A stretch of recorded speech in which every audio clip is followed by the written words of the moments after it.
I am laying on the floor dead, and he's just, "That's a good salad." It's pretty good. You Very good. Very good. You doing good down there? You all right? Everything all right?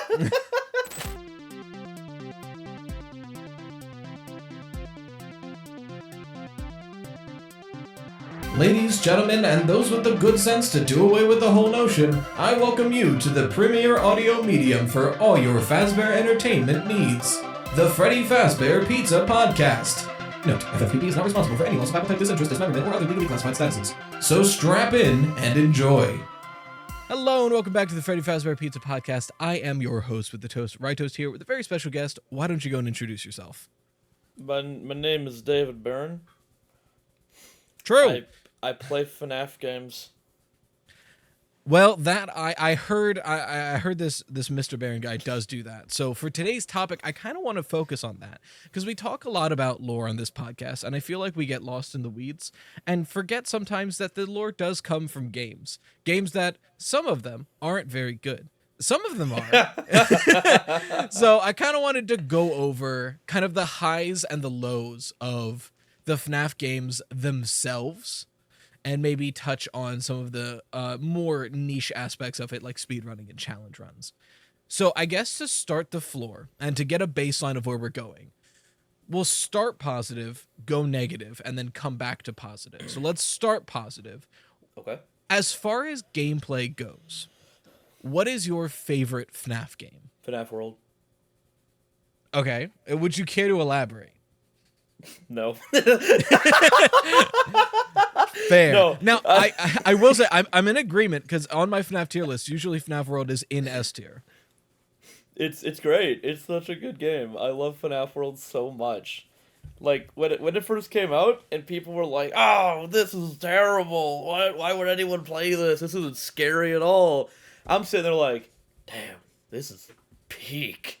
And I've played through FNAF World Hard Mode so many times. I remember when it first came out, I played it a bunch. I played the original launch, which was a little rough. Yeah.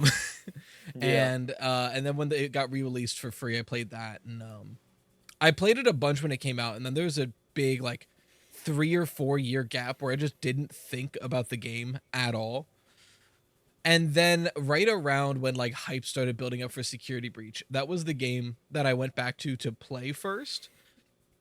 Kind of like what you're saying, because it's just fun to play. I feel like before FNAF World, and then now that with Help Wanted 2, and I guess you could put Security Breach there as well. A lot of the FNAF games are good experiences, but as far as something that is fun to play, it's kind of hard to come by in this series. Mm-hmm. Yeah. Because I know... So, FNAF World, also, you mentioned hard mode. What kind of... Go into the... I feel like FNAF World is one of the games that has a lot of mods. And I've seen you playing the FNAF World randomizer. So, how is the challenge run scene on FNAF World? It is so huge. I've seen people... so obviously there's, the basic stuff that me and Spiff have done. Sure. Randomizer, 10 times difficulty, blah, blah, blah, top row challenge, I did, all that stuff, right? There's all that. But I've seen people who do runs of only William Afton. Or only Freddy. God. So it's... in a lot of these, because I know with, Nuzlocke, it's... The strategy is kind of just, know your type advantages, play for your losses and things like that, and then there's you can't over level. Obviously you can't really track or control how much you're leveling in these challenges. So for a lot of these, is it just find the 1 or 2 moves that can help you get there, or is it we need to grind and over level in a section to be able to do anything? What's the general strategy with a lot of these? So from what I know from both Top Row and from Spiff's 10 times difficulty, you just gotta get really good at hitting 1 in 2,000% chances. Okay, cool. So you have to get good at being lucky. Yeah. Okay, cool. That's pretty much all there is to most of them, because a lot of challenges don't let you get strong enough to beat the final boss. So you gotta just one-shot them. And I assume that's with what is the move?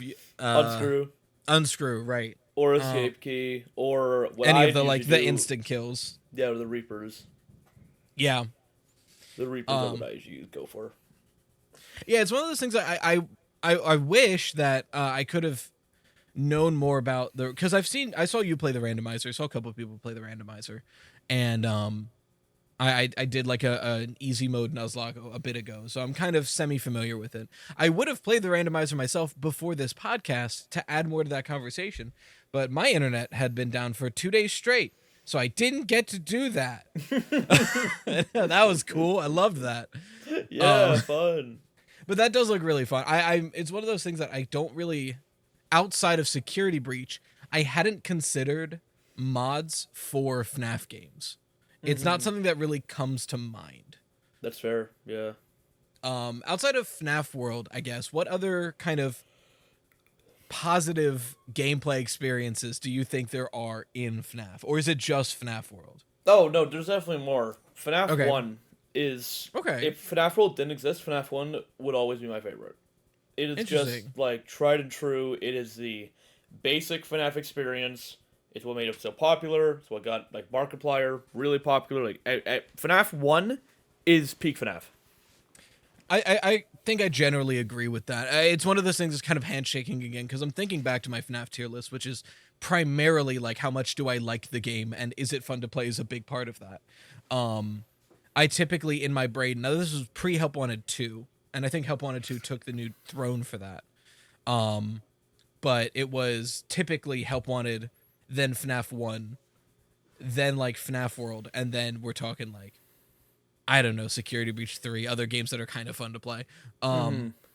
Yeah, I see what you mean on FNAF 1, because I feel like FNAF 1 was a great distillation of the formula that makes a good FNAF game. And every modification in the official series after that kind of missed, most of them kind of missed something. Because I don't know, I don't want to put words in your mouth. I have gone on record several times being a FNAF 2 hater. That shit sucks. I agree. I hate FNAF 2, and for this one reason why. Well, you hate it because Toy Bonnie. Mm-hmm. See, I never that did guy so much. I never did Night 6. I never did. I did Night 6. I never did like 1020 or anything like that. I tend to, my cap out is usually unlocking custom night, and then I'm like, cool, I beat FNAF. I'm not worrying about 20 mode. That's fair. And so I never had that much of an issue with him. My biggest issue was just like, I believe it wholeheartedly. I think the Fazerblast version of FNAF 2 in Help Wanted 2 is a more competent FNAF game than FNAF 2 is. Because you have to do multiple different things for multiple different animatronics instead of just, I'm going to wind bar and put on mask. Like, no, when it comes down to it, FNAF 2 is actually a very simple game. Yeah, I always hear like, oh, well, all FNAF games are simple. It's like, well, there's different reactions to different animatronics in the other games. Mm-hmm. And then FNAF 2, everybody but 2, you just put your mask on. Yep. Be like if Ultimate Custom Night came out and the top half of the roster was mask and the bottom half was wine bar. Yeah, pretty much. Speaking of Ultimate Custom Night, though, I do find it very funny with the mechanics of it, is how, especially in max mode, like, it looks so overwhelming going into it. Like, oh, I gotta remember all these things, and then half of them just don't apply for the entire night. Yeah, I've seen that, because like I haven't, Ultimate Custom Night and FNAF 6 are probably my least played games, and it's just, I can't, FNAF 6, I don't understand the mechanics to. I just don't get it, and I die on night 3 every time, and I can't get past it. Mm-hmm. And then Ultimate Custom Night, I like meaningful progression, so the sandbox nature of it doesn't really like, it doesn't connect with me, so I just haven't really played a lot of Ultimate Custom Night. And I like a good jump scare. And Ultimate Custom Night doesn't have those. Hey, it has one. What's the one good jump scare in Ultimate Custom Night? Nightmare Mangle. I'm going to look this up right now, because I'll be real, I don't remember it. In my memory, when I thought of Nightmare Mangle, I think I thought of the Molten Freddy one, where it's his face spinning. I love that one. What are you fucking talking about? It's still You come at me like, It's no, trust me, peak. I've played the games. I know there's one good one, and it's just another shaking PNG. What are you fucking talking peak. about? Every jump scare in Ultimate Custom Night is, yo, check out this sick PNG I have. I'm gonna shake it in front of you. I love it so much. God, it's like the pour one out for FNAF AR, and as weird as the gameplay in that game was, I will always credit FNAF AR actually having really damn good jump scares. I've never even seen a FNAF AR jump scare. The FNAF AR jump scares are like shockingly kind of good. Like the Springtrap one, literally, the animatronic mouth opens to have the skull reveal as the jump scare. Oh, that's cool. Like, and like you see the gore in the mouth. Like, it's actually like very well done jump scare wise. The biggest problem with FNAF AR is like the gameplay isn't necessarily bad, but to play it you need to like spin in circles repeatedly. And a FNAF AR is a game that wants to be played in public. It wants you to like go to places, find things, encounter them, play it.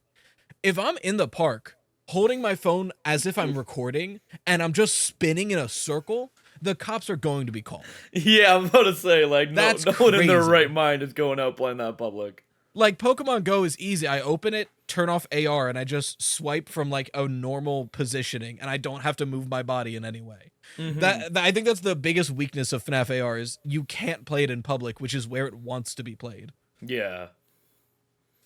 But yeah, speaking of Ultimate Custom Night FNAF 6, and, like, that kind of later era of stuff, I guess they're different enough.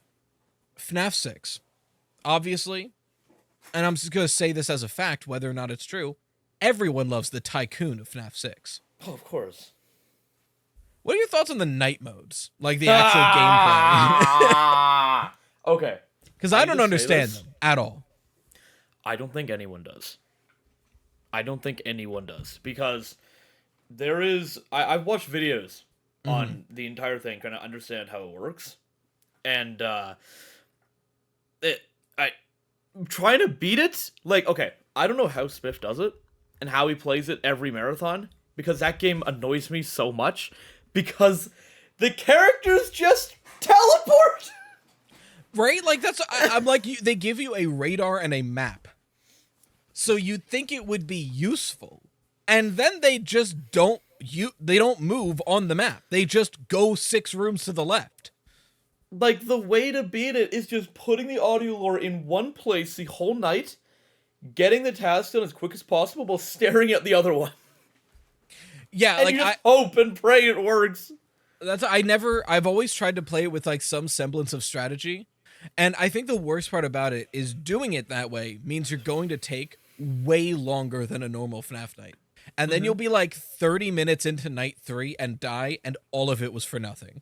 Yep. Like, I understand the concept of, like, and I like the idea of a FNAF game where your actions determine how long the night goes. I like that idea. Playtime with Percy, great example of that. Done very well. Love that game. FNAF 6 does it, but it's in such an extreme manner that there is no punishment to waiting it out.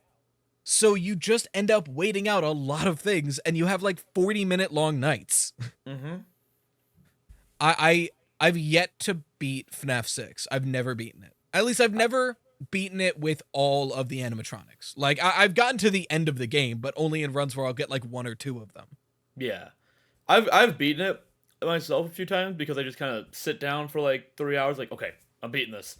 And eventually it happens, but there's just no semblance of actual strategy. It's just kind of a hope and pray scenario. God. Okay. Well, I guess I'll have to... I've been meaning to do a learning to love FNAF 6 stream. And I guess that's good to know when I get in. Fuck a strategy. Just pray. Like, there's some things you can do to alter. Like, you can put your sound or places in certain spots based on what you see. But it generally always ends up with sound thing on one side, stare at the other, listen for the little tick sound, switch task back to the side. Yeah, and that sounds super fun. I know, right? It's so fun! God. And then Ultimate Custom Night. I think Ultimate Custom Night suffers from, like, the MMO curse when you boot up a new game and they show you a whole keyboard and no tutorial. Just here's what all the buttons do. Go. That's crazy. And every time I It's say like- this, people say just do the challenges. And I feel like that misses the point of this complaint. Yeah, the challenges are like they're good. They're good challenges, and they help you kind of get a feel for it before you attempt max mode. But the challenges just generally, I feel like the game. Okay, this is weird, right? Mm-hmm. I am better at max modes than I am at like scattered challenges. I get what you mean, though, because it's the idea of, like, you have a muscle memory for max mode at this point. Whereas, like, when you do a scattered challenge, now you have to remember specifically what you have to worry about, not just worry about everything. Yeah. No, I Because, get like, that. That makes sense. I've tried, like, I haven't beaten max mode yet on UCN. I've gotten, like, 49, 50 thing. I just can't beat Chica. That stupid chicken. That chicken halts me every time. But What is Chica's mechanic? Is it just regular Chica- FNAF on Chica? Chica will, she will be in the kitchen, and you need to change the music whenever she stops banging her pots around, or she'll come kill you, right? Oh. Problem is, she's not the one that gets me killed. I'm so worried about her that I get killed by other characters. Gotcha. It's having to devote any mental space to that takes you away from something else. Okay, that makes sense. Yeah. That chicken just stresses me out so much. Yeah, I've only ever dabbled in Ultimate Custom Night for like when it first came out, obviously, but then as far as like on stream goes, I think I played like a max of an hour and a half or 2 hours. I'm like, man, this isn't fun. And then we stopped playing it. Yeah. Ultimate Custom Night is definitely not one I go back to for sure. Because like it's fun, it's fine, I guess. Like it's a good time. But getting 50-20 is a huge accomplishment. Like I don't really care for getting 50-20 because it's like 5 years old now. But Yeah. Maybe It's still the VR fun, version. like- Maybe the VR version would make it more fun because at least then it's like a good looking game at all. I mean, yeah, I guess so. The VR version know. didn't even bother Tim because I hate streaming VR, so I don't even want to bother with it. Streaming VR is a hassle. No, I'm well. Especially aware for me, for some reason, because my thing never works. I'm sure you've seen the start of my Help Wanted 2 video. Oh yeah, no, I mean my Yeah. my first Help Wanted 2 stream. Granted, it was the whole like certain headsets you have to do workarounds for. But I think the first 45 minutes of my Help Wanted 2 stream is me like kneeling at my desk trying to figure this out. Yeah, same. I had to Home Depot my game together. And I had then, to like, actually borrow pieces from Help Wanted 1 and replace them in Help Wanted 2 to get God, it to that's work. really funny. I ended up just like I found like a Steam because then they were like, oh, use this controller format, and that doesn't work. So I found like a doesn't at all. Steam like workshop guide that was like, hey, I found one that works. Use this. I was like, thank you. Yep. Because like Yeah, I've got an old headset, but I also have the most common PC brand of headset. So you'd think You it'd have be a Vive, supported. right? I've got the HTC Vive. Yeah, I used to have a Vive. I went to a Quest because the Vive is just such a nightmare to keep set up. Oh yeah, the wires are a lot. And also like it's the first HTC Vive. So the visual quality, like once you're in there for like 10, 30, 40 minutes, it fades away and you're there. But those first like half hour is like, man, there's a lot of pixels in my face right now. Yeah, absolutely. But I will say, as far as Help Wanted 2 goes, the gameplay of Help Wanted 2, I would say the most fun in the franchise for me. Because I just like mini games. I'm a big mini game guy. I love little mini games too. Yeah, Help Wanted 2. I think I've had so much trouble with it, and that really knocks it down for me. And it's not the game's fault; it's just my situation. That's fair. My- And I mean, VR is so hard to like get right and get accessible as well. It really is, yeah. And just like Help Wanted 2 is just has so many bugs with headsets. Not even the game. The game itself, I Yeah. honestly works fine. It's just the headset functionality is really bad, especially on the Quest 2. The Quest 2 gets it the worst.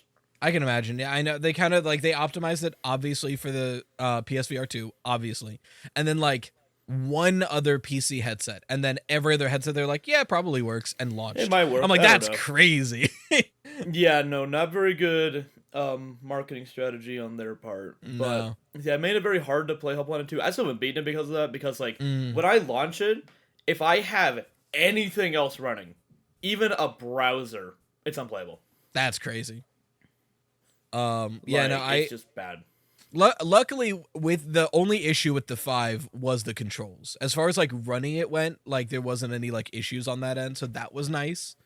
Because that was a big like I think the moment I appreciated it the most, I tried the mod, the UE VR injector with Security Breach to play Security Breach in VR, and it works, but it's I tried that laggy. too. It does not work very well for me at all. I'm good with VR and not getting nauseous.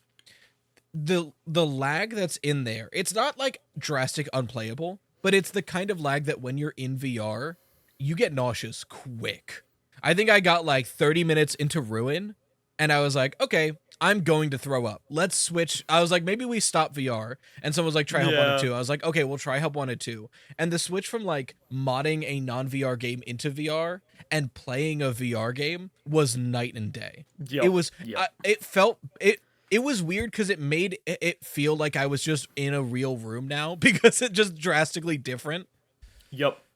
But yeah, no, I think like, it's weird. Everyone says, I keep hearing like, what's the better FNAF VR game? Because I have played a lot of them.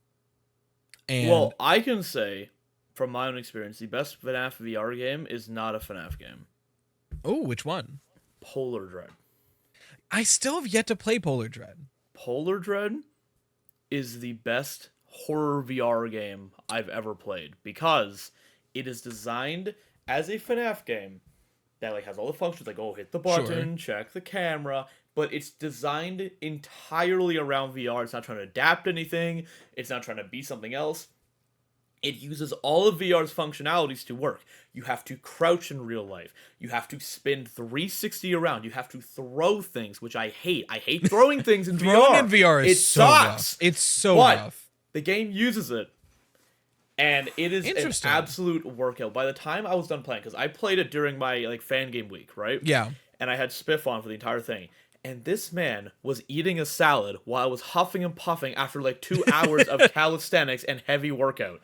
I'm putting that on my list. That sounds really fun. Yeah, because I agree. Like a lot of the problems with I'm VR still upset horror. about that. I am laying on the floor dead, and he's just, "There's a good salad. It's pretty good. Very good. You doing good down there? You all right? Everything all right? And I'm dying. After night 5, I collapsed and I was on the ground for like 5 minutes. That's really funny. Now I'm worried. I mean, I'm still gonna play it, but now I'm a little worried. It's very fun. It's very fun. Because I agree. A lot of the issue, like that was with Help Wanted 1. One of the bigger issues was it was like, okay, it's FNAF in VR, but the only difference is like, okay, now I just have to hit the buttons in real life and not click them. Because I've been saying to people, like, as far as like FNAF, official FNAF VR, FNAF or Help Wanted 1 is scarier. Help Wanted 2 is more fun. Like that. Yeah. That's just the answer. Because like Help Wanted 2, frankly, outside of the sister location levels, I would not say is a scary game. And like the sister location levels approach being scary at certain points. I but wouldn't that's even say about the sister it. location levels, like all of them. Like I think the moon carousel is actually very freaky. Moon Carousel is pretty. I think the thing that makes it not a scare for me, I guess at first it was the moment I realized completing one of the pages resets him. It's just not scary anymore because it's I'm gonna do this really fast, and now I just don't have to not look for him, and we're good now. My big strategy that I do is when I'm working on it, like I'll be doing it with one hand, I'll just hold the light out in one direction, wait for the sound cue, and then just follow the track behind me as I keep working on it. Oh, that's not a bad idea. You gotta know the speed of it though, because if you're going too fast, or too slow, you're gonna miss him, right? So if you gotta have a feeling for the speed, wait for the sound cue, and just... I just try to go as fast as possible and hope I beat him to it. That's fair, yeah. And that and the goddamn Balora's Gallery is the other level that I just go fast and pray. I don't understand how to survive in that one. Balora's Gallery is so fun. I love that one so much. I just like they added that you can yeet the children in any level they appear in. It's fantastic. But yeah, like besides those, it's like there's got a couple scary moments, but I wouldn't say Help Wanted 2 is a scary game. Whereas like Help Wanted 1, I would say like once the novelty wears off, the Darkrooms levels are still pretty like genuinely creepy. Especially to this day, Funtime Foxy's level in Help Wanted 1 does genuinely upset me every time I play it. It makes no sense to me. That's why I hate the sister location so much. Yeah. Funtime Foxy's level in both Help Wanted and sister location does not compute with me. See, I do still do the GT Live music countdown of just 1, 2, 3, 4, 5, 6, 7, flash 2, and it works. But like, it's still like I don't like turning on the lights and seeing Funtime Foxy right here. Mm-hmm. That and fun with Nightmare Balloon Boy, because Nightmare Balloon Boy I hold true, I think is the scariest animatronic. He's a little freak that belongs in hell. But having to be face to face with him in a dark hallway, I'll be super honest, every time I play that level, my eyes are closed the whole time and I just go off sound cues. I mean, yeah, if you're playing it efficiently, your eyes might as well be closed anyways, so. And it doesn't make me play any worse, but it makes me not pee myself. So that's the gamer's difference. I love the plush strap Nightmare Balloon Boy stuff. I love those so much. Those are so fun. Outside sorry, go on. I was gonna say they like I love that's I just generally FNAF 4. FNAF 4 is probably like again, excluding FNAF 4, we're talking about like the base FNAF games, right? No spin-offs. Yeah. FNAF 4 is the second best in the series for me, by far. For the longest time I didn't like FNAF 4. And I think it's just because I played it at launch and got a bad taste in my mouth with like all the like music problems, like the sound level problems from launch. Oh yeah. Oh, it was bad. But like I replayed it within the past year, and once I got into the groove of it, the gameplay loop is very fun. The idea of like, how long can you keep Foxy out? How are you willing to risk it? I still wasn't very good. Like I don't think I actually beat Night 5. FNAF 4, once you get the pattern down and you understand how quick they move, is probably the easiest FNAF game. Because it's very predictable. And the part is that a lot of people don't understand, right? Is one, if you ever lose that pattern and one of them waits too long or goes too fast, this is the only FNAF game you can pretty much remote control the animatronics. Oh, really? Because by closing the door, Scott programmed it to punish you for being too careful and too cautious, right? By closing the door too early, they will rush to your door, right? Okay. So if you are losing the pattern, you're like, I don't know where Bonnie is, right? Instead of flashing the light and risking it, you can close the door, open it again, and then close it, and you'll get rid of them. Interesting. You can just remote control them. So I did not know that. It's really easy. Up until Nightmare. Fair. Nightmare is the whole thing. Nightmare is a whole. That's I love looking at guides for FNAF games, because usually it'll be like, all right, here's the 4 animatronics, good luck, and then FNAF 4 is like, okay, here's the 4 animatronics. Now here's Nightmare. Now here's Nightmare Fredbear. Now here's the Halloween up. Like each one is like a little different. Yep. But yeah, no. Like it's really funny how easy FNAF 4 can be to beat once you start like exploiting that. Yeah, I did not know about that. I think I still, even without knowing about that, I was able to make it to Night 5, I believe. So like, oh yeah, like I agree with you. Once you get into like the motion of it, it's not that hard. I think a lot of the difficulty comes from the scare factor of not wanting to check down a hallway or something like that. No, I think, yeah, FNAF 4 for the longest time, I was like, man, I hate this fucking game. I don't understand it. I have to crank up the volume and then get deafened every time I lose. It sucks. It did suck on launch a lot. The gameplay footage I use that I got from YouTube of, I think I used Night 3 because I wanted just like the animatronics, but like a lot of them. It didn't say it in the title, and I jump scared myself one day. He dies halfway through the video and it restarts, and then the other half is the successful run. So I'm like getting footage one day and I just get jump scared. I'm like, what the fuck is this? Yeah, FNAF 4 is it's a game for sure. You know what shouldn't be a game though? Sister Location. Agree. I hadn't even played the custom night until after the video, and I was like, okay, I'll give this a shot. And I played the custom night. It's alright. It's fine. I've never been a huge fan of custom nights, like for the reason I mentioned before. Like I like meaningful progression within a game. Yeah. But as far as the game Sister Location goes, oh man, is it 2 hours of waiting and then one really hard 20-minute section and then another hour of waiting. Did you watch during the speedrun charity event? Did you watch the Sister Location runs? I don't think I watched the whole thing, but I do remember watching the beginning.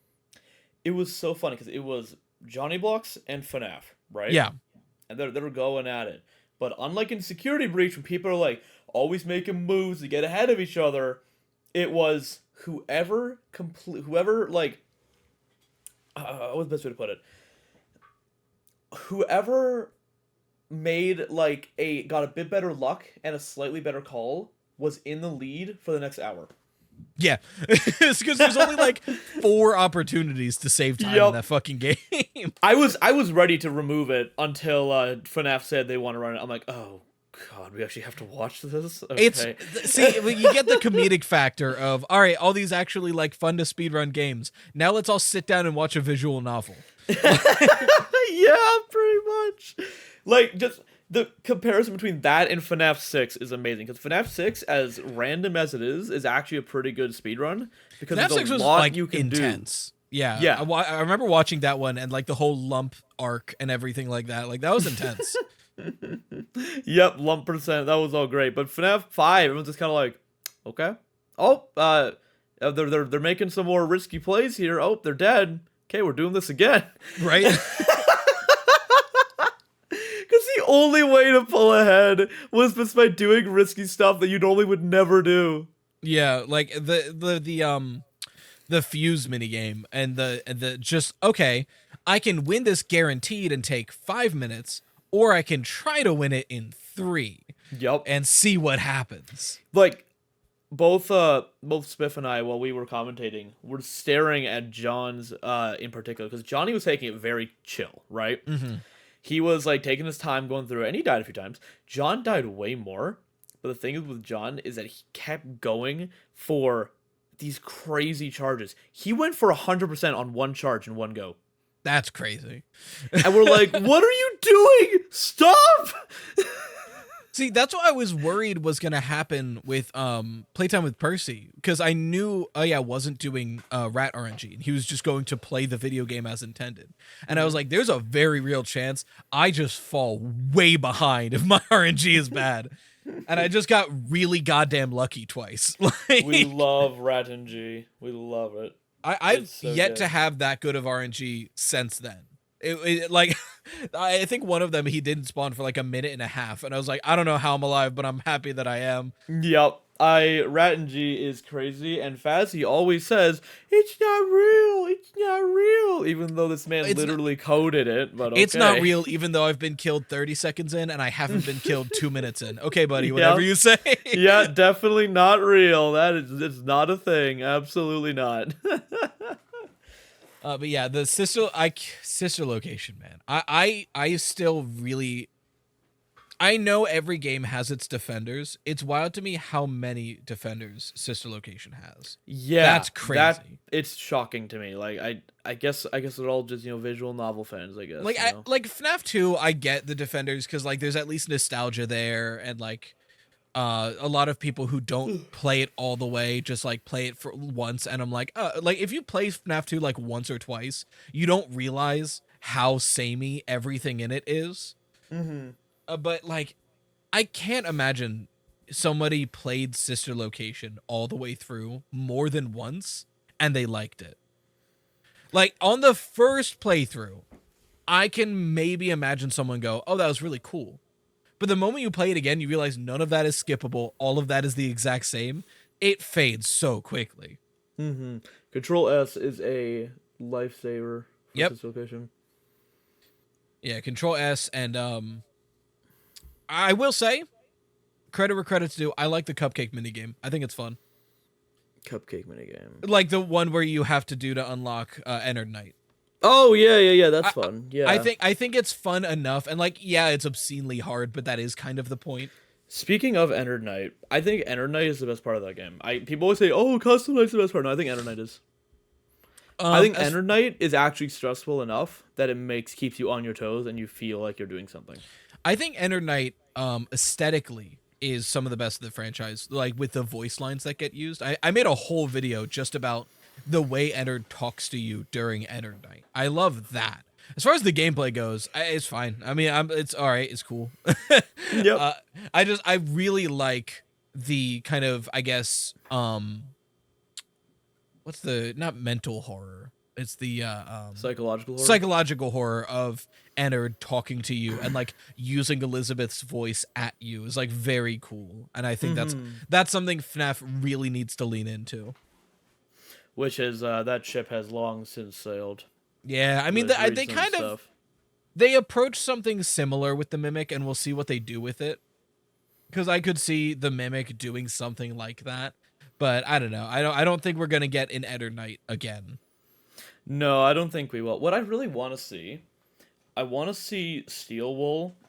Either okay, there's one or two ways I want this to go. Right? Yeah. Steel Wool goes back to FNAF format because it's like, oh, we want to do big open games.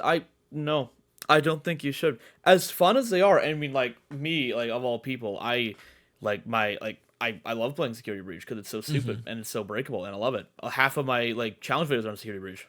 Yeah, but I don't think they should keep doing it because Ruin was an apology. Ruin was gamers. Sorry about Security Breach. Here's something half passable. Like, and Ruin was good. Like, I'm not saying it was bad. Like, it was fun. It was good, but its existence was tainted by Security Breach.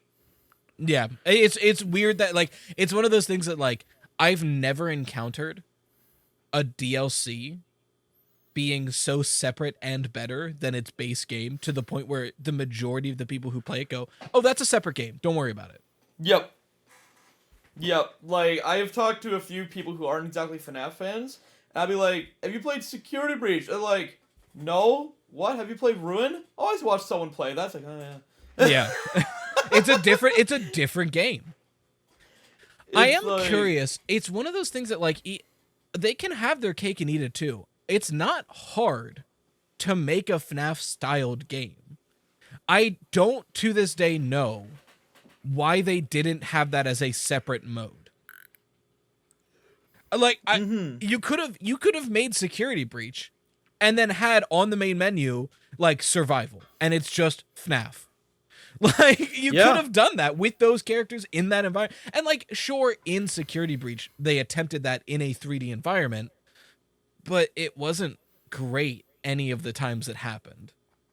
When Security Breach first released for me, I was expecting there to be a 5 nights mode, right? You would think. And it seems like an easy no-brainer addition. When I get in, I see it on my menu, like, oh, maybe you have to unlock by beating the game. Okay, that makes sense, right? Yeah. I beat the game. No post-game content at all. I'm like, what? It couldn't have been hard, and it also would have made for good post-game content. To just add a 5 night. It could have even been like an unlockable thing where like, and maybe this is starting to get into the realm of too much on the plate, sure. But the idea of like, you boot up the game, survival mode's on the main menu, and it's Rockstar Row with the regular Glamrocks, and I'm like, man, this isn't that scary. And then as you progress the game, you unlock the ability to switch the Glamrocks to their like shattered forms and some of the like grosser parts of the Pizzaplex as your like main area with slightly different mechanics. You know, like that could have been a really fun and engaging addition that I think even with how breakable Security Breach is, people still could have gone, man, the main gameplay is kind of rough, but that side mode's really fun. Yeah, like people like Sister Location. Yeah, like Sister Location. People like Custom Night and they hate Sister Location. You could add the same thing. Yeah. Like, I know people who have played Sister Location, like, once, not even all the way through, right? And they have, like, 30, 50, 40 hours on it. I'm like, I thought you hated this game. Well, like Custom Night. Yeah. It's also weird to me that no one's made a fan game of doing that exact thing. Like, nobody has... I have not seen a fan game, Steel Wool, anyone. Just like, here is a FNAF-styled game with the Security Breach roster. I saw one. It was bad. Okay. That's about it. Then I'm going to continue believing I didn't see any. I'm not going to bother finding it. But honestly, I think the reason why that hasn't happened is because Security Breach has such a bad stigma around it. For just how, just honestly. Like, I'll be blunt about it. It's a bad game. It's bad. I mean, that's fair, but it is ostensibly the most popular FNAF game. It is because honestly, I think it just comes down to like the age of the fan base. Like it's we've seen how Ban blew up. Like it's bright colors with flashy like visuals and like loud noises. So of course they're gonna love it. But like for people who actually like have cared about the game for a very long time, the demographic of people who do genuinely love Security Breach against people who don't largely favors newer, like, younger fans. That's fair. And I mean, there's also always been that one part of FNAF in particular that makes it a bit of a stranger video game franchise, and that being how much of the fandom doesn't actually play the games. Which, like, there's nothing wrong with that inherently, but it is, like, an interesting thing about, I think, FNAF, and I've had this conversation before, it was brought up that, like, Sonic are, like, the two franchises I can think of where a huge majority of the fandom, not a huge majority, but a huge chunk of the fandom don't necessarily play the game, or, like, have played one game maybe, you know? Yeah. And with something like Security Breach, I think that's a big part of it, where the gameplay of it doesn't necessarily have to be good, as long as there was cool moments on YouTube that people could watch and interesting concepts. Yeah.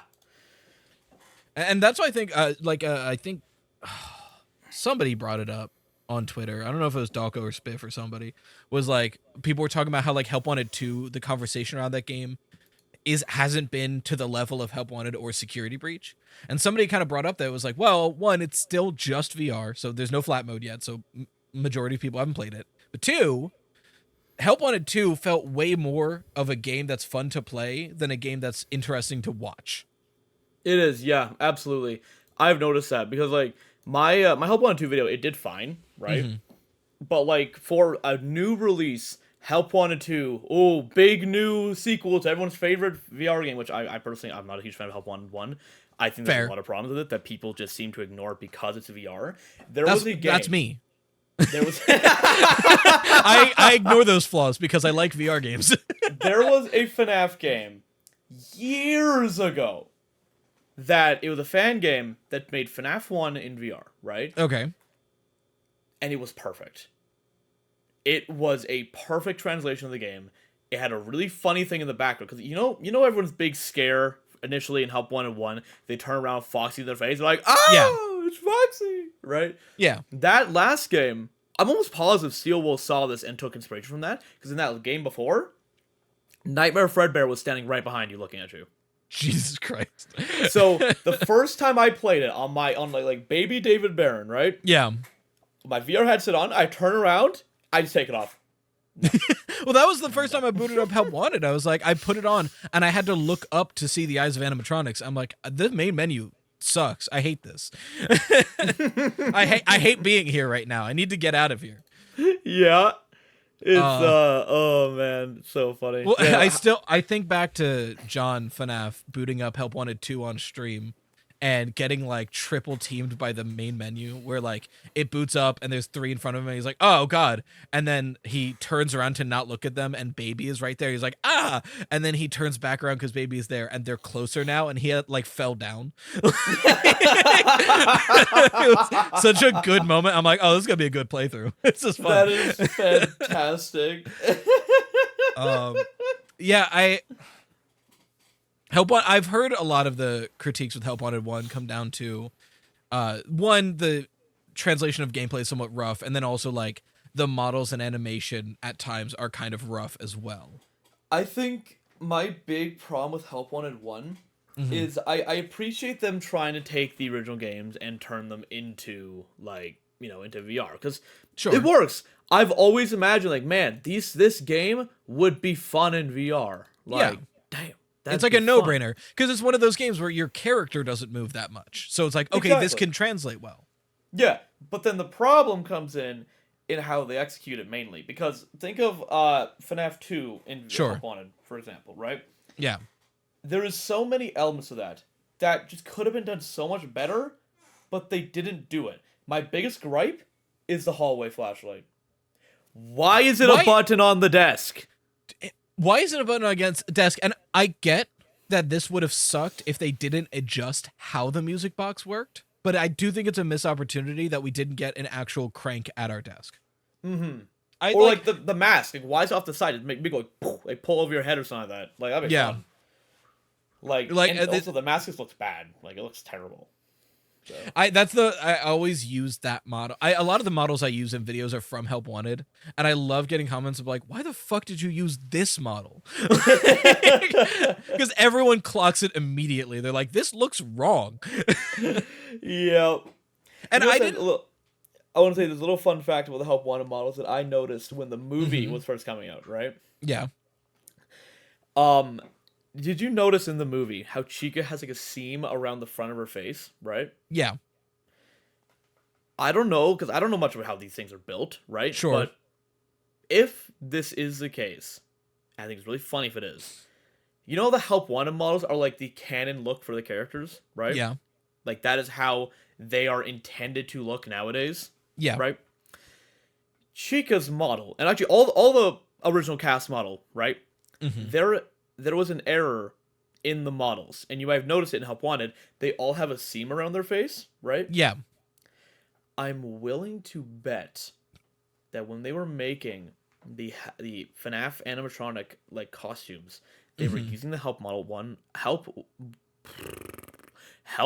1 models as reference, and they saw that seam. It's like, that's where we need to put it.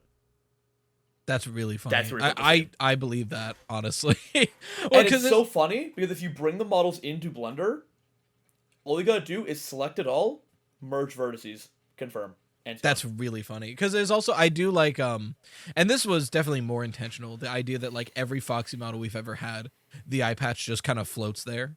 And then in the movie version they put duct tape there so like they could keep that vibe. Yep. No, I didn't even notice that. Now that you point that out, you're right. I think you're right on that. It's really funny, and I noticed it immediately. I'm like, dude, there's no way. And it's one of those things that like I really didn't notice anything wrong with the animation or models of Help Wanted 1 before Help Wanted 2. When you like boot up into Help Wanted 2, immediately the models are like, oh wow, these are brand new models. And then you play like any game and see how fluid everything moves, and you're like, oh, or like how purposely not fluid. I will still say I think the best animation in any FNAF game so far is Ennard walking in Help Wanted 2. That walking animation is sick. Yeah, that one's pretty good. I don't know what my favorite one would be in any, but generally the upgrade between Help Wanted 1 and 2 is like staggering. Yeah, it's crazy. It's one of those things where I'm like, this, like, I know it's been 4-year difference between the games, but that's an insane step up within 4 years. And maybe that's just security breach money. I don't know, but it's crazy. Yeah, no, it's absolutely wild. I was like, wow, this is like, I was like, when I launched it, I'm like, oh, these models look way better than before. So I'm trying to think if there's only, we're at about 48, 50 minutes, but there's only one FNAF game we haven't brought up yet. So I feel like we should bring it up. FNAF 3.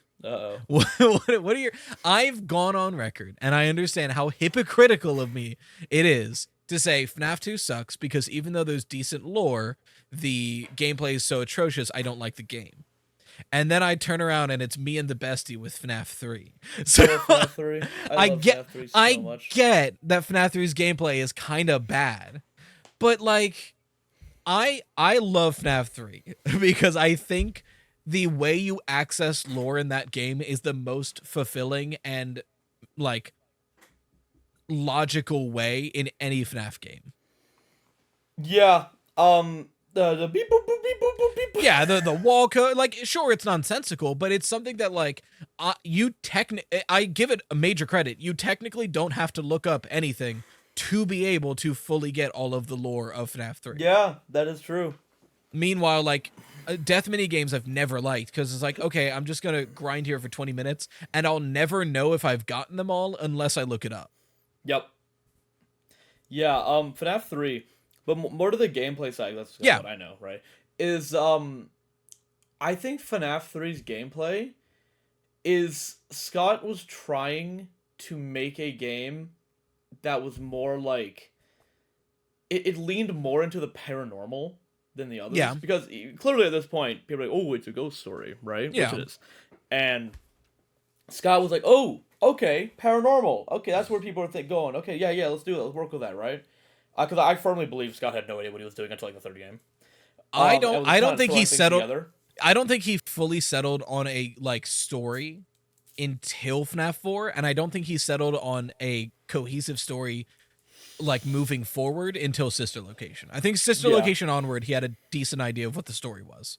Yeah, but like, so if FNAF 3 is like, oh, people like ghosts. Okay, I'll add ghosts, and instead opted to remove all the characters besides Springtrap, and make them all ghosts. And I think it's fun for sure, but I find the Phantom just to be really annoying. Yeah. And not like annoying as in they scared me. It's just kind of like I don't even jump from their jump scares anymore. It's kind of like, oh, hi. Yeah, it's one of those things where like FNAF 3, as like good as the aesthetics, and I do think Springtrap is one of the better designs in the franchise. Yeah. It's a shame that FNAF 3 in general has probably some of the weakest jump scares in the franchise as well. Yeah. Like, did not utilize Springtrap well. All the ghosts just do like Sonic.exe tier flashbangs on you. Like, my favorite. It's not Foxy. Great. Oh God. Foxy just trips and falls at you. Foxy does just fall on you. It's also both in FNAF 3 and Help Wanted 1 FNAF 3. The gameplay style means if you're playing the game correctly, you're not going to encounter the ghosts. Like, if you're playing the game well, you will be on one camera and you'll just reset ventilation every now and then. Yep. And that's it. So like you don't encounter them. And then once you fuck something up and you encounter one, they just steamroll into getting flashbang 10 times in a row. So it's just so much. Like playing it in Help Wanted made me like nauseous at times because you just get like strapped to your face flashbang 10 times in a row. Yep. Pop quiz. What's the best camera to idle on?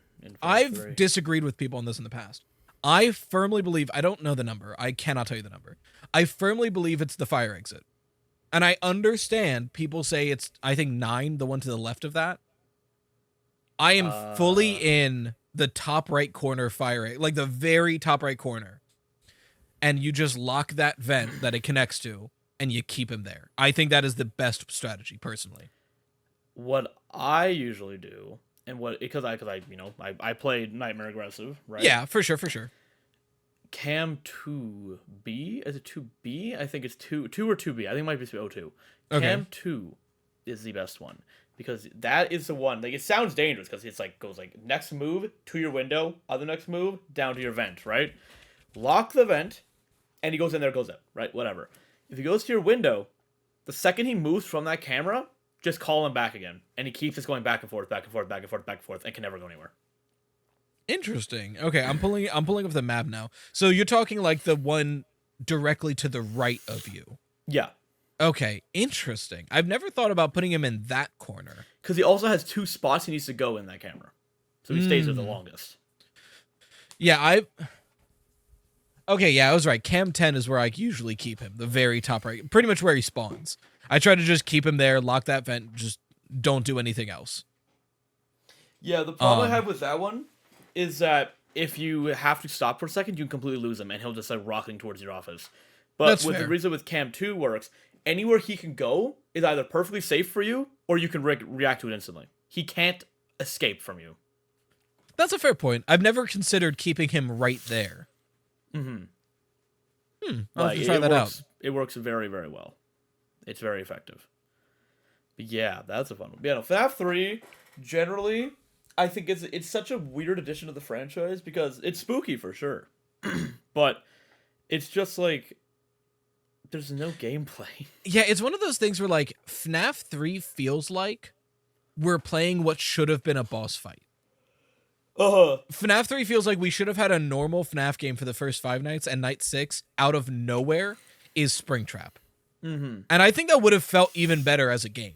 It would have just been a really cool moment, kind of like the idea of FNAF 4 almost, but like even more intense, where it's like you have these, I don't know, you could have called them like the Burt animatronics or something, and it's like, oh, we found some shells, and you're going over like mishmash shells that you're defending yourself from, and then suddenly night 6 you get the phone call, we found a real one, and you're like, oh, what? These weren't real ones? Like, I think that could have been dope. Even that, or like lean in with the Phantom thing more. Instead of making Phantom just flashbang you, make them give you a heart attack, make them kill you. Yeah, and then like have them actually be meaningful and not just random things that show up sometimes and you just don't look at and pray. Yeah. Speaking of Help Wanted 1 ruining gameplay, avoiding Phantom Foxy in Help Wanted 1 is very funny because it's just like reaching and not looking and doing your best. Yep, I love it so much. It's great. It is fantastic. I'm trying to think. Is there any other FNAF game gameplay you want to bring up? Because I'm trying to think if there's any other game. Because we didn't bring up any of the troll games, but like, do we have to? No. I'm willing to die on the hill that I love Chica in Space. I think it's fun. I think it's a fun gamble. I still have not played it. It's the controls suck. I've heard. And 3 of the guns are good. Every other gun is trash. Mm-hmm.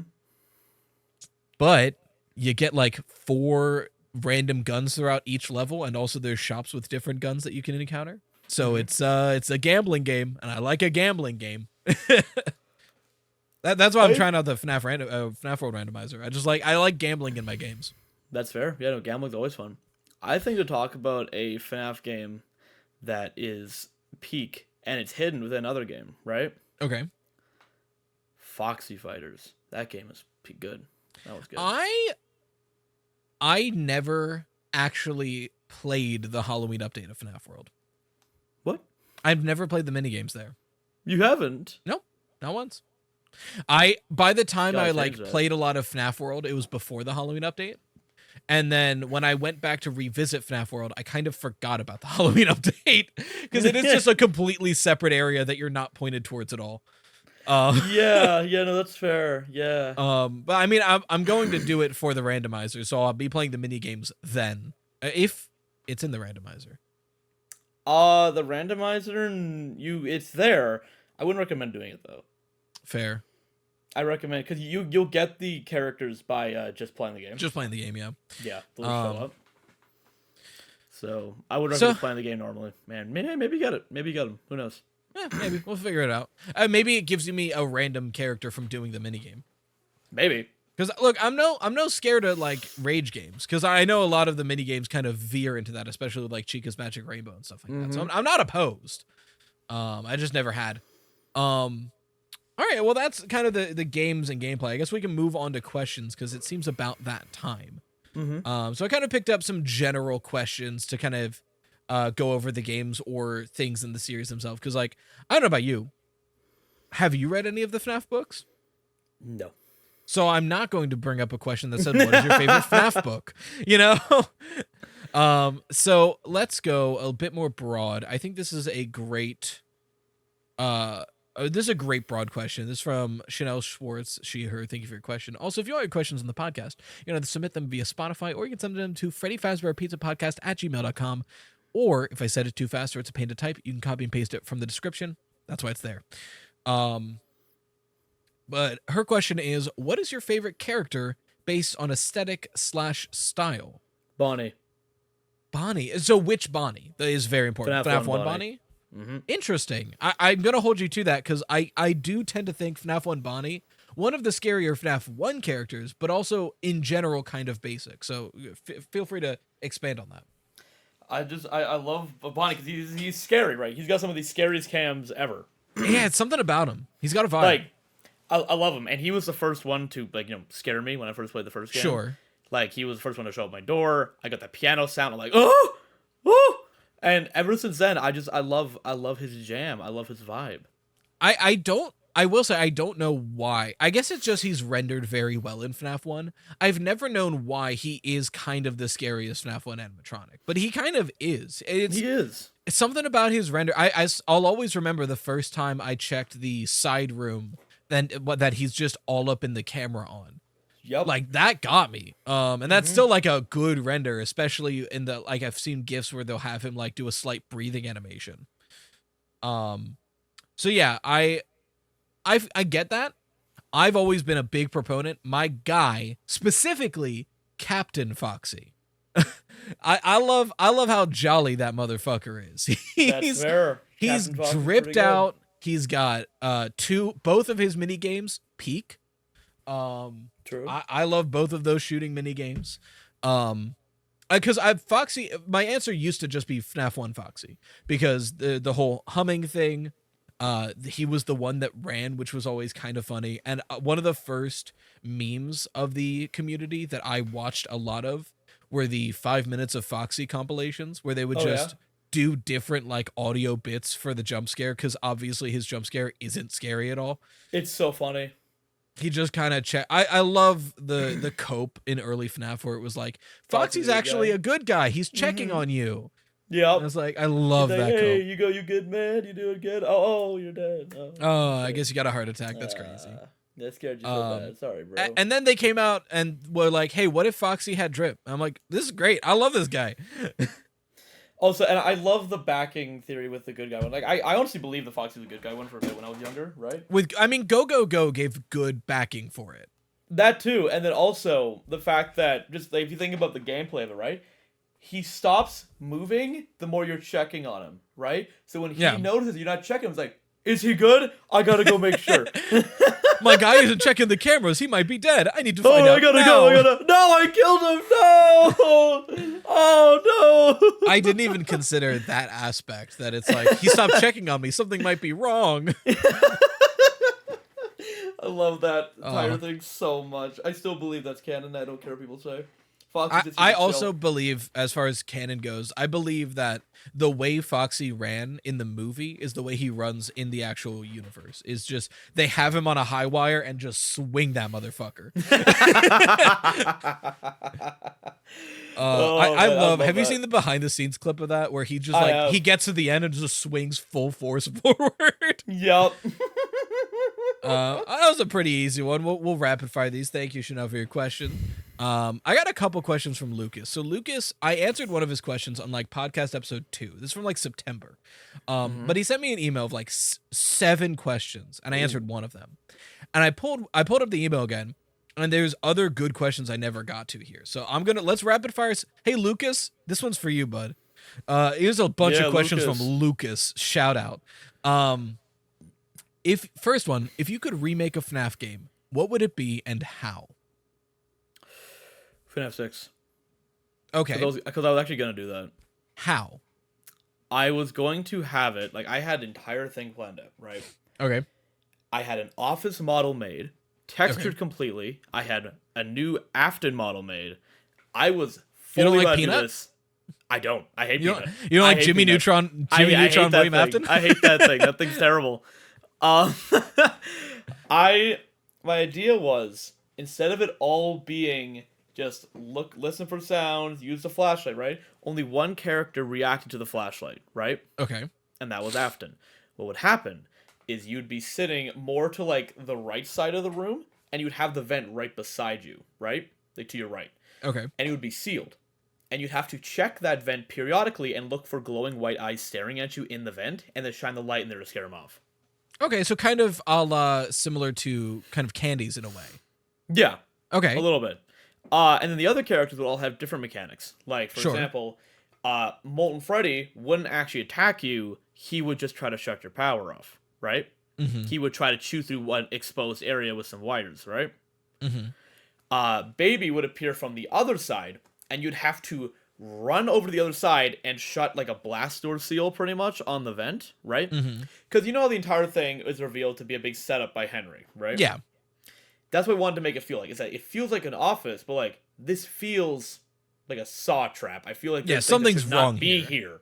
So that's why I had the big blast door there, right? Mm-hmm. And then if I remember correctly, the last one was Lefty, and Lefty was always in the back of your office, and you had to keep him deactivated, right? Okay. So instead of having to just sit there and listen, you had to be pretty much going in a triangle around the room, checking everything. Interesting. And I mean, that also makes sense lore-wise with Lefty. That Lefty would be in the office, just keep him off. Mm-hmm. That's interesting. I like that concept. Funnily enough, for different reasons, my pick was also FNAF 6. Now, I didn't focus a lot, and I've never done work on something like this. But I never really focused on the gameplay because I'm not in the space enough to know like what would make compelling FNAF gameplay. But I was focusing a lot on the tycoon aspect because I think there's a really fun concept that Tycoon brings up with liability. And it only really uses it for lawsuits. But I was wondering if there was a way to compellingly remake the Tycoon of FNAF 6 where the animatronics do have to go through the area that you're tycooning, but the more liable stuff you put in there, while it does raise the risk for lawsuits and you have to balance that out with like fun and things, also could slow down animatronics throughout the night. I've got really good news for you. Oh? Have you ever played Killer in Purple 2? No. That game is one of my favorite FNAF fan games ever. Okay. And I initially played it to make fun of it because everyone's like, "Oh, Killer in Purple, that game's hilarious, right?" Yeah. I played it on a game of like a stream about going insane from FNAF fan games, right? Yeah. And I dedicated an entire another stream to it because that game is so good. You need to play it. It's fantastic. Okay. I think I've heard people bring this up in the past when I've talked about like I want a good FNAF tycoon that interacts with the actual FNAF gameplay. That's Killer so I assume 2. Killer in Purple 2 has something to do with that. All right, I'll have to put it on my list. That seems really interesting. I found a strategy that I see other people using and telling other people about called a plushie door, right? Okay. Where you put a bunch of plushies in front of the room, and you make a big room, and you have all your animatronic spawn points in there, right? Okay. And you put 3 plushies in a very particular pattern that perfectly blocks the door without limiting their AI, so they think they can go through it, but they can't, right? Okay. And then you essentially make a animatronic farm room. Let's go! I remember calling it the, I called it like, it was some insane name. It was like the PPPPPPP. Yeah. Because it was like the purple guy, plantation, and prison penitentiary. Yeah. Because I just had a whole bunch of spring traps in there. And they just couldn't do anything. That seems really interesting. Man, I'll have to look great. into that. Yeah, no, I highly recommend it. It's super fun. Yeah, but if it wasn't that, FNAF 2, but better gameplay. That's fair. Yeah, that's fair. But That's again, totally fair. I don't know how to do that. So, all right. Next one. What's your biggest gripe with the FNAF series and why? That's interesting because there's a couple I could mention, but it's like which one is the one that like if I could get rid of it, what would it be? Now I think I have to do like as much as I would like to stay on theme here. I think it does have to come down to lore, and for me, I think it would just be, it's not that I want answers. I would just want a clear notion of what media is canon for the games and which isn't. That's fair. Yeah. I think that's probably my biggest gripe is like I understand that Scott wants to keep everything vague, and to a point I do too. But I think like it'd be nice to at least know what information we're working with, and we don't. So that would be nice. I think my biggest gripe with the series is yeah, okay. I think my biggest gripe with the series is dropping the FNAF gameplay style after FNAF 5 and on. Fair. Because I would argue FNAF 6 doesn't have it either. 4, FNAF 1 to 4 all had unique gameplay that resulted in the final night of you having to jump around to different things and manage things, right? Yeah. But FNAF 5 was just a story. Yeah. And FNAF 6 was just a guessing game. That's all it was. And it felt like it lost the flavor that FNAF 1 to 4 had of having to learn the mechanics over time, master them, and then utilize them all in the final battle of the last night. Yeah. And the game just lost that. Which is why I I just don't have much of an interest in FNAF 5 or 6. I love playing FNAF 1 to 4 because I feel like I've learned something. I feel like I've mastered it, and this is like the final test. The other games don't have that. And it's not like there's only so many ways to do that gameplay and they've run out of ideas. Look, FNAF is one of the most Exactly, yeah. There's so many like I would argue FNAF has probably the largest fan game scene of any franchise. Which is is a great argument for the idea that there are plenty of ways to do FNAF styled games. At least original FNAF styled games. So yeah, I do wonder. And it seems like Into the Pit isn't going to have that either. At least if they do, I don't know how, looking at the style and gameplay we saw already. So it would have to come down to the next Steel Wool game. Will they do it? Or, I mean, hell, there's a chance if, depending on how hands-off Scott is with Steel Wool, Scott could just be cooking up something in the background. But the only things he's been cooking up into madness? The only thing he's been cooking up is in space games, which I love, but is not what we're asking for. Yeah.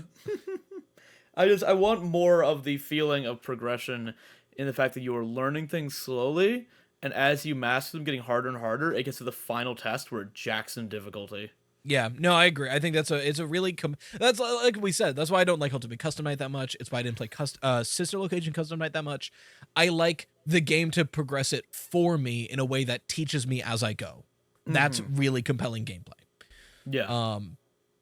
No, that's a good gripe. If we've done that kind of already, talking about it, that's lore based. All right, and then here's a good, I guess, closer and a way to kind of circle back. Who or what got you into FNAF in the first place, and how did they do it? I was an early adopter. The first I ever heard about FNAF was the game theory Chuck E. Cheese theory. That was the first time I heard about the games. So I've been here since, I think that came out right before FNAF 2, I want to say. Or maybe right after FNAF 2, around FNAF 2, because it wasn't around FNAF 1. FNAF 1 came out, then like Corey Kenshin and Markiplier played it for a bit, and then there was a game theory on it. I didn't watch Markiplier or Corey back then. So the first I heard about it was game theory. And then the moment I heard about that, I was like, okay, I'm playing all these games, and I've been here ever since. I'm trying to think, what? Because I got into FNAF around FNAF 2. Yeah. FNAF 1, I was like kind of floating around it. I'm like, this is weird. I feel like by the time of FNAF 2 is when FNAF 1's popularity was peaking. Mm-hmm. Damn, I'm trying to think now.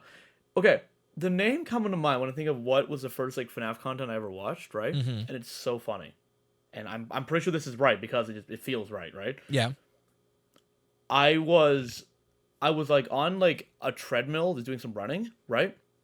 And I had my phone or an iPad or something, right? Because I was young. I would have been like, what? I would have been... This was 2015? No, 2014.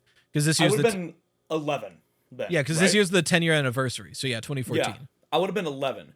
And I was just doing some exercise on a treadmill, just running, right? Sure. Like little 11-year-old me running. And I had like probably like my mom's iPad or something in front of me. I'm looking for a video to watch. Not beating the iPad killer at allegations, for the record. Nope, never, never ever. ADHD is a beast. Yeah. So I'm scrolling through like, oh, what's to watch? So I'm like walking, running on the treadmill, and I'm almost positive the first FNAF content I ever watched was a Smike top 10 video. That's crazy. I'm almost positive that is the first thing I watched, and I was like, that's really this? Funny.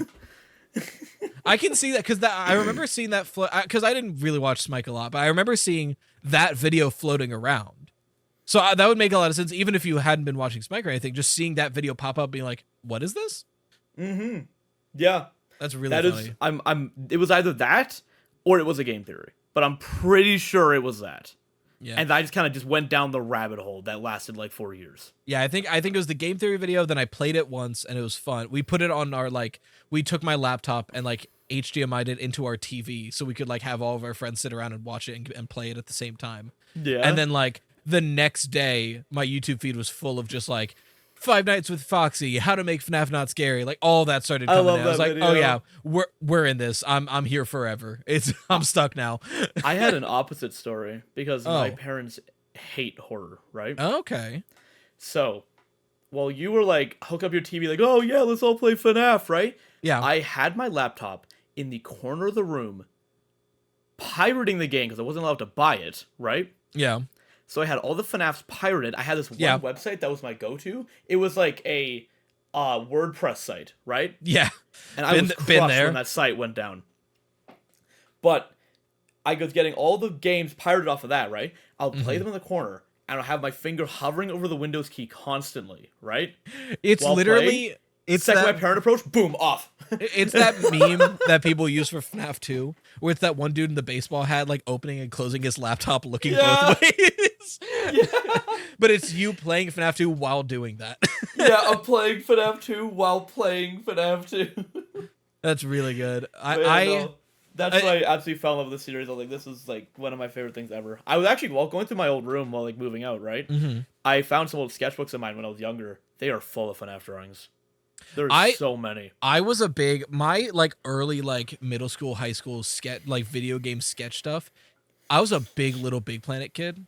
Mm-hmm. It's all concepts for Little Big Planet levels. Every single one is either that or I tried to make a Mario level. It's all that. That's fun. I I'm trying to think. I think the time that it, because that was when I first got into it and I was into the franchise, the time that it really clicked for me, I went to like, I think it was like the kids that me and, because at this point I had been dating Amanda for like half a year to a year, I want to say, because I started dating her my freshman year of high school. So this would have been 2012 is when I went to high school. So we would have been dating for like 2 years now. And we had been babysitting this one family, and their like 8-year-old had a birthday party. And it was right after FNAF 2 came out. And it wasn't themed about FNAF or anything. But there was at one point where the parents were like, hey, where are like our kids? And we're like, all right, well, we're here anyway. We'll also babysit. It's fine. And we went to find them, and all the kids were in this 8-year-old's bedroom with a tablet with FNAF 2 booted up, like trying to get death mini games and just insta-killing themselves every second they could, just like screaming. And I'm like, what the fuck is going on? And they showed me FNAF 2 on the tablet. And I'm like, yeah, all right. And I'm like standing there watching them play FNAF 2. I think that was like the first time I saw the minigame Foxy Go Go Go. Was like that moment. That is so funny. Oh man. But yeah, that I've been so we both been since like 2014 early adopters. Yep. It's interesting because I do think like a large portion of the current community are from Security Breach, which is interesting. I know even IDs was like, yeah, Security Breach came out, and then suddenly I was like, oh, this is cool, and I binged everything, and now I'm caught up. Yeah. I actually have a funny story with old FNAF, right? Yeah. Because my parents used to take me out to this, like, there was this big, like Christian play, right? Yeah. And I was pretty much forced to be in it. I didn't really want to, right? Sure. But I was like, hey, you have to be in this. We're going to be here for, like, 2 weeks, right? So Yeah. I'm doing this thing. But I met a guy there. His name was Blake, right? Sure. And we were, like, besties for that entire time. Because we both just really didn't really want to be there. Yeah. Like, you definitely wanted to way more than I did, but, like, it's like we still had other interests that definitely took priority. Yeah.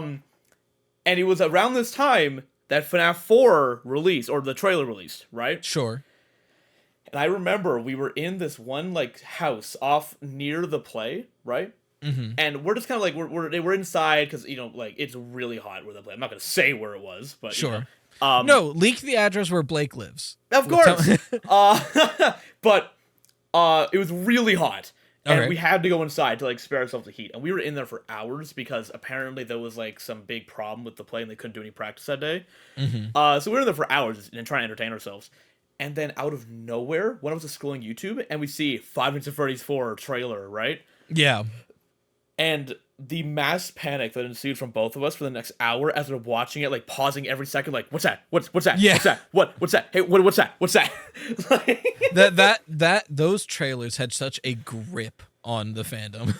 Oh, they so did. And, like, oh man, we were, like, freaking out over, like, the icon of Nightmare Freddy. We're like, what? Yo, that's cool. Or like I still remember the teasers being like brightened to show 87 all over them, and then it wasn't the bite, and then it wasn't the bite of 87, which was a crazy thing to do.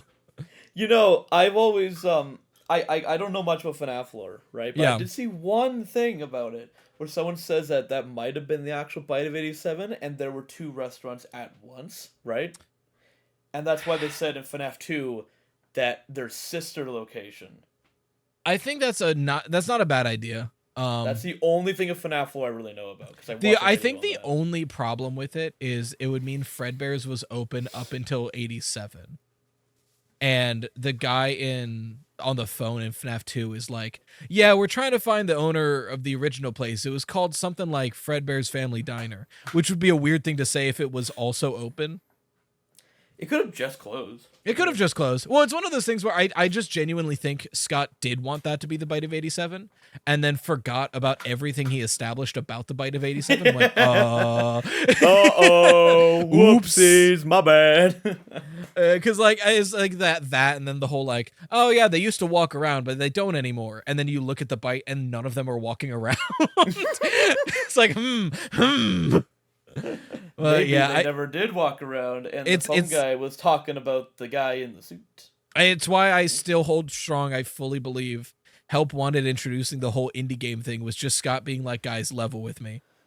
I didn't know what was going on until Sister Location. If we go against a detail from like FNAF 2, just go with what we said now, please. Why was Toy Chica missing her beak? Why was Toy Chica missing her beak? I think she just lost it.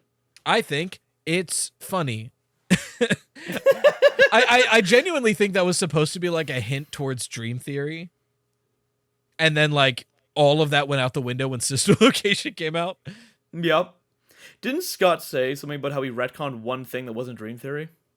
Yes, I think the common theory in the community that I've seen is Charlie's gender, because we get Give Cake to the Children, and we see like Charlotte Emily getting killed outside of a Freddy's or Fredbear's or something like that, and the background is saying save him. But maybe that I think the common theory that I've seen is the one retcon that doesn't really change much and people didn't really notice is it went from save him to save her, essentially. You know what I think the retcon is? What's up? That Bonnie has ninjutsu powers and can teleport around the building. It's so stupid. You come on the podcast, you say something like that when the anime and Ultimate Custom Night very clearly shows that Freddy is the one with ninjutsu. What the fuck are you talking about? Exactly! But Bonnie's the one doing it! It is so well established. Oh, okay. No, wait, you're right. I'm so sorry. Bonnie had ninjutsu, but the retcon is now Freddy's the one who has it. Exactly. God, I'm such an idiot. I can't believe I made a fool of myself in front of all these people. God. Really need Bonnie had ninjutsu powers that he changed I need into to Freddy. think before I open my big mouth. Like, man. We're approaching an hour and a half. Do you have anything coming down the pipeline you wanted to shout out besides just your usual videos and streams? No, not really right now, no. Well, then the people should just follow you on all the socials that'll be in the title and description. Subscribe. The title should bring you to YouTube, because I think just doing at David Barron YT or whatever, I think OG David Barron is your Twitter. Doing at your YouTube in a title makes it a link.